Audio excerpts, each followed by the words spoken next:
नमस्कार दोस्तों, आप सभी का हार्दिक स्वागत है आपके अपने सबसे favourite show the 11 minute show में, द अल्टीमेट इंग्लिश वोकैबुलरी में। तो चलिए करते हैं अपने आज के इस प्यारे से दिलचस्प से शो की शुरुआत, जिसमें कि आज की जो हमारी एक तरीके से मेन वोकैब्स रहने वाली हैं वो रहेंगे अपने इडियम्स एंड फ्रेजेस। और आज मैं बढ़िया से आपके सामने इडियम्स एंड फ्रेजेस क्लियर करने वाला हूँ। चलिए, आई होप आप सभी बढ़िया होंगे, बिंदास होंगे, मस्त होंगे। तो चलिए करते हैं अपने आज के बढ़िया वाले इडियम्स एंड फ्रेजेस की शुरुआत। और आज के जो इडियम्स रहेंगे वो मैं आपको पढ़ाने वाला हूँ एंगर पर बेस्ड इडियम्स को, ठीक है ना। आज जो हम एंगर्स मतलब इडियम्स डिस्कस करेंगे वो आपके होंगे इडियम्स बेस्ड ऑन एंगर, ठीक है ना, यानी कि गुस्से पर जो बेस्ड इडियम्स हैं आज हम उन पर सभी पर बात करने वाले हैं। चलिए दोस्तों, और ये हम पहुंच जाते हैं अपने फाइट डिस्प्यूट की बात मैंने आपको करा दी। पहले फ्रेंडशिप सीखेंगे, देन फिर गुस्से की बात करेंगे, ठीक है जी। देखिए, जब जब बातें बेटा जी आपसे की जाएंगी फ्रेंडशिप की यानी कि दोस्ती की, तो ये जो जितने भी हमारे इडियम्स हैं ये सभी मैंने अपनी अल्टीमेट इंग्लिश वोकैबुलरी वाली बुक के पेज नंबर 253 पर कवर किए हुए हैं आपके लिए, ठीक है। Page number 253। Our first idiom is on good terms. Good terms का मतलब होता है काफी घनिष्ठ संबंध होना। यदि आपके किसी व्यक्ति के साथ में काफी अच्छे संबंध है तो उन्हीं के लिए आपका क्या आएगा, आपका on good terms. To build bridges. To build bridges का मतलब होता है जब आप बढ़िया से किन्हीं भी दो लोगों के बीच में दोस्ती कराने की कोशिश कर रहे होते हैं, that is to build bridges. Next, to hit it off यानी कि सहमत हो जाना। टू हिट इट ऑफ यानी कि सहमत हो जाना। बूसम फ्रेंड यानी कि वेरी फास्ट फ्रेंड यानी कि बहुत क्लोज मित्र। थ्रो थिक एंड थिन यानी कि बेटा हर एक परिस्थिति से, अच्छे व बुरे समय में, जब कोई व्यक्ति आपके साथ हर एक समय में खड़ा हुआ हो तो उसके लिए कंडीशन आपकी बनती है through thick and thin. Next is close knit यानी कि एकदम घनिष्ठ, very close. Next, have a shoulder to cry on यानी कि कोई अच्छा ऐसा दोस्त आपके पास में होना जो कि आपके साथ खड़ा है और जिससे कि आप अपनी हर तरह की बात जो शेयर कर सकते हैं। नेक्स्ट, किथ एंड किन यानी कि your relatives. To be as thick as thieves यानी कि बहुत ज्यादा घनिष्ठ मित्रता होना। तो इन सभी का मीनिंग लगभग सेम है भैया, घनिष्ठ संबंध होना। क्या मीनिंग है इन सभी का, घनिष्ठ संबंध होना। चलो, ये आपको 9 इडियम्स याद रखने होंगे। अब मैं बात करता हूं एंगर पर बेस्ड इडियम्स की यानी कि गुस्से पर बेस्ड इडियम्स की। जैसे कि अप इन आर्म्स यानी कि बहुत नाराज होना, ठीक है, या फिर रेडी टू फाइट। यहां पर कई बार एक हमें मीनिंग देखने को मिलता है, that is our ready to fight. जब आप किसी से झगड़ा करने के लिए एकदम तैयार हैं तो उस अवस्था को आप किससे दिखाते हैं, अप इन आर्म से दिखाते हैं। Next, blow your top. क्या बेटा, ब्लो योर टॉप यानी कि अचानक गुस्सा हो जाना, ठीक है ना, सडनली बिकम एंग्री। यदि कोई व्यक्ति एकदम अचानक से गुस्सा हो जा रहा है तो उसके लिए आपका इडियम क्या बनता है, blow your top. Next, to blow a, ये आपका इडियम पूरा नहीं है। To flip out, flip out का मीनिंग भी कहते हैं गुस्सा हो जाना, यानी कि आपने फ्लिप किया, ऐसे हाथापाई की और आप बाहर निकल गए। तो टू फ्लिप आउट यानी कि दोस्त बहुत जल्दी गुस्सा हो जाना, नाराज हो जाना। नेक्स्ट आपके सामने बेटा पिस्ड समवन ऑफ। क्या बेटा, पिस्ड समबडी ऑफ या फिर बेटा चेज्ड समबडी ऑफ। यहां पर एक बात समझना, पिस्ड कौन होता है बेटा, पिस्ड। पिस्ड यानी कि एक तरीके से जो कि नशे में धुत है उसे बोलते हैं बेटा पिस्ड। पिस्ड समबडी ऑफ, आपने किसी नशेड़ी को अपने से दूर कर दिया तो वो आपसे क्या हो जाएगा, गुस्सा हो जाएगा भैया। टू मेक समवन एंग्री, किसी को गुस्सा कर देना या फिर किसी को तंग कर देना। नेक्स्ट, गेट समवन्स नर्व्स यानी किसी को भयंकर लेवल पर भाई साहब दुखी कर देना। बिकम एक्सट्रीमली एंग्री, अगर कोई व्यक्ति किसी से बहुत ज्यादा नाराज हो गया है तो उसी के लिए आपका क्या आएगा, get someone's nerves. Next, the last straw यानी कि जो बेटा सबसे लास्ट आपके लिए एक मतलब मोमेंट बचा है जिससे कि आप परेशान हो रहे हो, लेकिन वो सबसे लास्ट है कि भाई इसके बाद सब कुछ अच्छा ही अच्छा होगा, ठीक है। तो उसके लिए आपका क्या जाता है, आपका सीधा सीधा द लास्ट स्ट्रो। क्या आता है आपका डियर, द लास्ट स्ट्रो। याद रहेंगी बातें, क्या रहेगा आपका, द लास्ट स्ट्रो। आगे मूव करते हैं, रब द रोंग वे यानी किसी को गुस्सा दिलाना। टू अनोय, इरिटेट और समवन, जब आप किसी को दुखी कर दें, किसी को गुस्सा दिला रहे हैं तो उसी को बोलते हैं rub the wrong way. Next, to drive someone up the wall. To drive someone up the wall का सीधा सा मीनिंग निकलेगा to make someone extremely annoyed and angry. इसी के साथ में to be like a red rag to a bull, यानी आप किसी सांड के सामने लाल कपड़े को यूं हिलाओगे या फिर काला छाता दिखाओगे तो वो बहुत बुरी तरीके से क्या होगा भाई, एक तरीके से बिचल जाएगा। तो इसलिए आप ध्यान रखें। तो करेक्ट आंसर इज इन अपना ऑप्शन नंबर, सीधा सीधा आपका आंसर क्या आएगा, to cause someone to become very angry और इरिटेटेड। जब आप किसी को बहुत ज्यादा गुस्सा दिला दे रहे हैं या फिर इरिटेट कर दे रहे हैं तो उसके लिए आपका क्या आएगा, to be like a red rag, यानी लाल कपड़ा आप उसके सामने हिला रहे हैं, किसके, किसी बैल के या फिर सांड के। चलो, एक तरफ गुस्सा है तो गुस्से की तरफ दूसरी तरफ क्या होगी भैया, शांति होगी। तो शांति के लिए यानी कि कामनेस को दिखाने के लिए आप कौन कौन से इडियम लेंगे? जैसे सबसे पहला पुल योरसेल्फ टुगेदर, यानी आपने अपने आप पर पूरे पर काबू किया हुआ है। तो pull yourself together simply means that to remain, क्या बेटा, टू रिमेन कंपोज एंड काम, ठीक है ना, टू रिमेन आएगा बेटा, क्या, टू रिमेन कंपोज एंड काम। जब आप बिल्कुल शांत है, बढ़िया काम है आप, तो उसी को आप बोलते हैं pull yourself together. Next, pull one's hair on या फिर let your hair down, it's means शांत रहो, ठीक है ना। चलो बेटा, शांत रहना, ठीक है ना, शांत रहना। चलो, to ask someone to remain calm and relax. जब आप किसी से कहते हैं कि यार शांत हो जाओ, तो उसी को आप क्या बोलेंगे, पुल योर, मतलब keep one's hair on. Next, hold one's nerves, बहुत अच्छा है भाई साहब, आप अपने आप को काबू किए हुए हैं, to remain calm and composed. इसी प्रकार से सूथ समवंस रफल्ड फीदर्स, क्या बेटा, सूथ, सूथ का मतलब होता है, sorry, smooth someone's ruffled feathers, यानी कि शांत करना किसी को। नेक्स्ट, कीप योर कूल, क्या बेटा, कीप योर सेल्फ कूल, यहां पर बेटा कीप योर सेल्फ कर लो, ये तो आसान वर्ड हो गया, कीप योर सेल्फ कूल यानी टू रिमेन काम। सबका मीनिंग एक ही है, शांत रहना। टेक इट इजी, यानी कि हल्के में लेना, यानी कि चीजों को ज्यादा दिल पर ना लेना।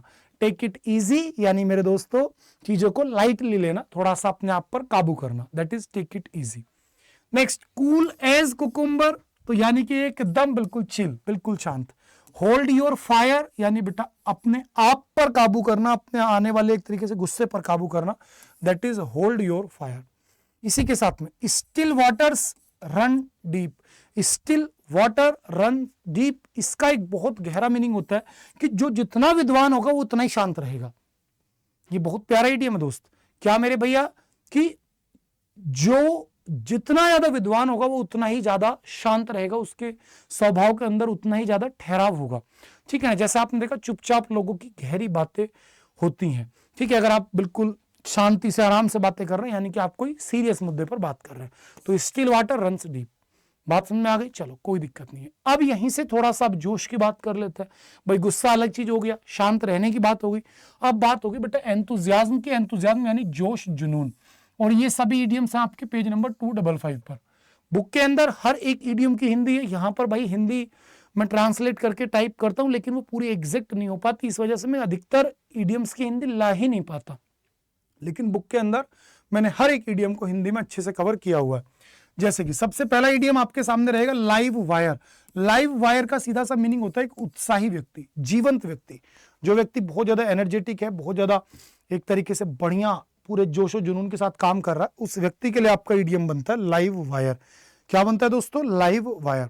इसी से आगे बढ़ते हैं, ऑल एगोग वेरी एक्साइटेड, जब कोई व्यक्ति बहुत उत्सुक हो किसी काम को करने के लिए, that is all agog. Next, let one's hair down यानी कि बेटा थोड़ा सा आराम करना, ठीक है ना, to relax and enjoy yourself, जब आप थोड़ा आराम करते हैं और खुद में मस्त रहते हैं तो उसे बोलते हैं बेटा जी लेट वंस हेयर डाउन, कि चलो अब थोड़ा रुक जाते हैं भैया।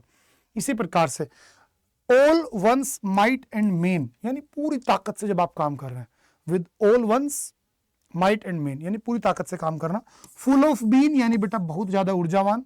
इसी प्रकार से गो बनानाज यानी बेटा कुछ एक तरीके से मतलब कि किसी काम को लेकर के बहुत ज्यादा या तो एक्साइटेड होना या बहुत ज्यादा नर्वस हो जाना। गो बनानाज का दोनों मीनिंग निकलता है, या तो आप किसी काम को लेकर के एक्सट्रीमली एक तरीके से एक्साइटेड हो गए या फिर आप बहुत ज्यादा डिप्रेस्ड हो गए, तो दोनों कंडीशंस को रिप्रेजेंट कर देता है अपना कौन, गो बनानाज। इसी प्रकार से इन हाई स्पिरिट यानी कि भाई साहब भयंकर लेवल का अगर आपके अंदर जोश है, जुनून है, तो उसका आपको दिखाएगा बेटा इन हाई स्पिरिट्स। आगे बात करते हैं लेजीनेस पर। अब हम किस पर बात करते हैं दोस्तों, लेजीनेस पर। लेजीनेस यानी भैया आलसी की बात हो गई, और जब आलस की बात आएगी तो बेटा उसे बोलते हैं कोच पोटैटो यानी एक सुस्त व्यक्ति, या फिर माउस पोटैटो यानी कि आलसी। इसी प्रकार से टू स्लैक ऑफ, बेटा स्लैक का मतलब क्या होता है, सुस्त, ढीला होना, तो टू स्लैक ऑफ यानी काम में आलसपूर्ण तरीके से या फिर कम प्रयास करना। Next, to bum around, to bum around यानी कि बेटा निठल्ला होना। टू बूम अराउंड यानी कि दोस्तों निठल्ला होना, जितना आपने उधर उत्साह की बात की उतना ही इधर यहाँ पर क्या है भैया, आलसी होने की बात कर रहे हैं। Next, watching the grass grown यानी कि आप इंतजार करो कि कब ये घास बड़ी होगी, यानी कि आप भयंकर आलसी हो, ठीक है ना, यानी कि use to describe very slow and uneventful activity और process. Next, to get off one's tail क्या, to get off one tail, यानी कि बेटा आलसपूर्ण और सुस्त होकर के, चीजों को छोड़ करके, मतलब एक तरीके से भाई लेस प्रोडक्टिव बन जाना।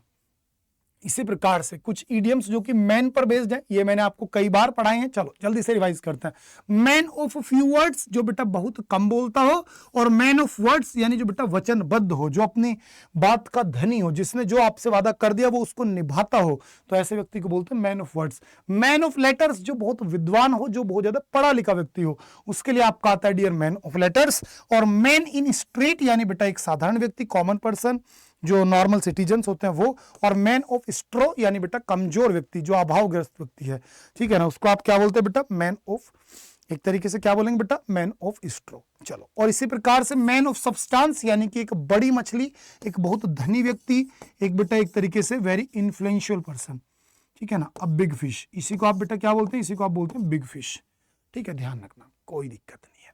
इसी के साथ हार्ट, लास्ट इडियम बढ़ा रहा हूं मैं आज के लिए, last topic, idioms based on heart, जो कि हार्ट पर बेस्ड इडियम्स है। तो सबसे पहला बेटा चिकन हार्टेड यानी कि कायर, डरपोक, कॉवर्ड, टिमिड, जिसको आप बोलते हैं। बाई हार्ट यानी बेटा याद कर लेना। हैवी हार्ट यानी बेटा बड़े दुखी मन से। इसी प्रकार से wear your heart on your sleeves या फिर ऑन देयर स्लीव्स, यानी कि अपनी बात को बेचारा जो स्पष्ट रूप से बता दे, बिना कुछ ज्यादा मतलब एक तरीके से छिपाए हुए। जैसे कुछ लोग होते हैं ना दिल के सच्चे, जैसे बोलते हैं बच्चे दिल के सच्चे, तो इसी प्रकार से बच्चे क्या होते हैं, बच्चे हमेशा उन पर एक इडियम अप्लाई होगा, wear your heart in their sleeves. Next, heart in one's mouth, यानी कि जब आप बेटा एक तरीके से घबराहट या फिर उत्साह से भरे हुए होते हैं, फीलिंग नर्वस और एक्साइटेड अबाउट समथिंग, या तो आप घबरा रहे हैं यानी गो बनानास के जैसी कंडीशन है। ईट योर हार्ट्स आउट, यानी कि बेटा जब बहुत ज्यादा किसी से आप ईर्ष्या करने लगते हैं वो।